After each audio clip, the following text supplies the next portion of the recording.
శ్రీ సరస్వతి నమ శ్రీ గురుభ్యో నమ. భక్తులారా, సత్సంగంలో భాగంగా ఇప్పుడు మనం భాగవత పురాణం చెప్పుకుందాం. నిన్నటి వరకు మనం 9 స్కందాలు పూర్తి చేసి 10వ స్కందాన్ని 4 భాగాలుగా చెప్పుకున్నాం. ఇవాళ 5వ భాగం చెప్పుకునే ముందు వ్యాసురాన్ని ప్రార్థన చేసుకుందాం.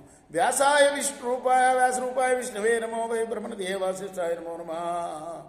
ఆంజనేయం మహావీరం బ్రహ్మ విష్ణు శివాత్మకం తరుణార్క ప్రభం శాంతం ఆంజనేయం నమామ్యహం. సదా నింబవృక్షస్య మూలాధివాసాత్ సుధాశ్రావణిం తిక్తమప్యప్రియందం తరుణ్కల్పవృక్షాదికం సాధయంతం నమామీశ్వరం సద్గురుం సాయినాథం. బ్రహ్మ తదుపధార్యాథ సహ దేవైస్తయా సహ జగామ సత్రినయన స్థిరం క్షీరపయోనిధే.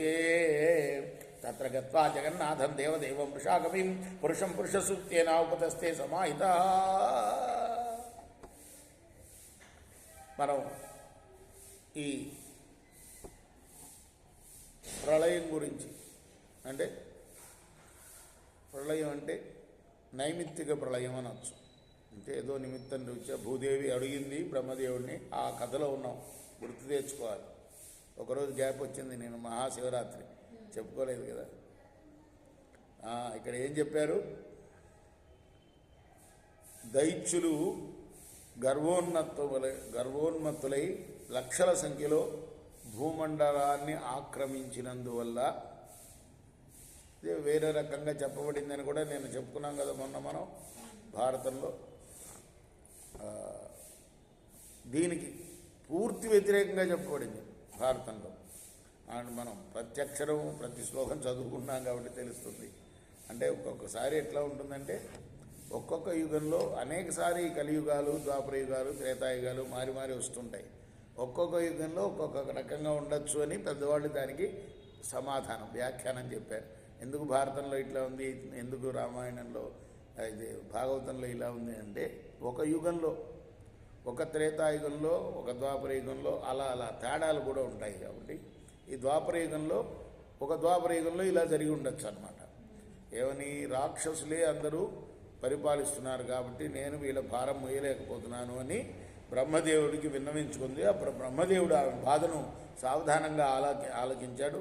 ఆ తర్వాత అతను భూదేవితో, శంకరుడితో, తదితర దేవతలతో కూడి క్షీరసాగర తీరం చేరాడు. ఎక్కడుంటాడు ఆయన? ఎవరుంటారు అక్కడ? మహావిష్ణువు కదా. సకల దేవతలకు ఆరాధ్య దైవం, జగద్రక్షకుడు, భక్తుల యొక్క కష్టాలని తొలగించే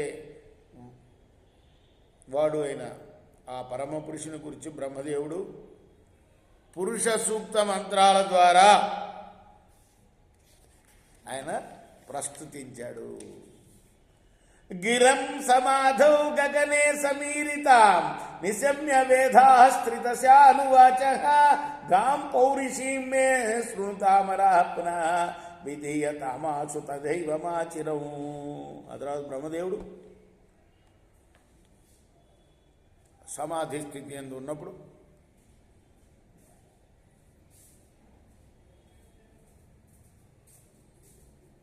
అశరీరవాణిని, ఆకాశవాణిని విన్నారు. ఆ తర్వాత బ్రహ్మదేవుడు అన్నాడు దేవతలతోటి, ఓ దేవతలారా, ఆ పురుషోత్తముడి వచనాలు నాకు ఆకాశవాణిగా వినపడ్డాయి.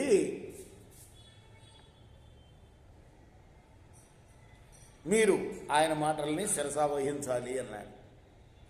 పురైవ పుంసావధృతో ధరాజ్వరు భవద్భిరంసైర్య దుషూపజన్యతాం సయావతుర్వ్యా భరమీశ్వరేశ్వర స్వకాల శక్త్యా క్షపయంశ్చరే భువి. భూక్లేశాన్ని గురించి నాకు ముందే తెలుసయ్యా అని చెప్పాడు స్వామి. అందువల్ల మీరు కూడా యదువంశంలో జన్మించండి, అంటే నేను కూడా అక్కడ జన్మించబోతున్నా అని చెప్పాడు. ఆ ప్రభు తన కాలశక్తి ప్రభావం వల్ల భూభారాన్ని తొలగిస్తూ తన లీలలను ప్రదర్శించున్నంత వరకు మీరందరూ కూడాను ఆయనని అనుసరిస్తూ ఉండుదురుగాక అన్నాడు బ్రహ్మ. కృష్ణార్పణమస్తు. సాయి కృష్ణార్పణమస్తు. రేపు మనం 6వ భాగం చెప్పుకుందాం. కృష్ణార్పణమస్తు. శ్రీ సచ్చిదానంద సద్గురు సాయినాథ్ మహారాజ్ की जय. చైకోరా హారతి. ఇదిగో సద్గురునాథ దేవ సాయినాథ పాంచభౌతిక తత్వంలానే హారతులిత్తుమురా. నిర్గుణము స్థితే వీడి ఎట్లి ఆకారం పొందితివో సాయిరాం. సర్వము నుండి నీవే ఇంక నుండి తల్లివలే. రజోతము సత్వము నుండి మాయటి జనించే బాబా మాయటి జనించే. ఆ మాయ నుండి వేరే మాయ ఏ తీరుగా వచ్చే. సప్త సాగరాలు నీకు క్రీడారంగములు బాబా క్రీడారంగములు. నీ లీలాతల విస్తారణకే విశ్వం సృష్ట్యాయే. బ్రహ్మాండముల రచనం మాకు ఎలా చూపేవు బాబా ఎలా చూపేవు. తుకారామే కృపాలుడంటూ సాయిని కీర్తించే. చేకోరా హారతి. ఇదిగో సద్గురునాథ దేవా సాయినాథ పాంచభౌతిక తత్వములానే హారతులిత్తుమురా. లోకమే జ్ఞాన శూన్యం ఎవరు కోరరు జ్ఞానం. పాండురంగావతారం అది సుజ్ఞానదాయకం. హారతి జనరాజా మహాకైవల్య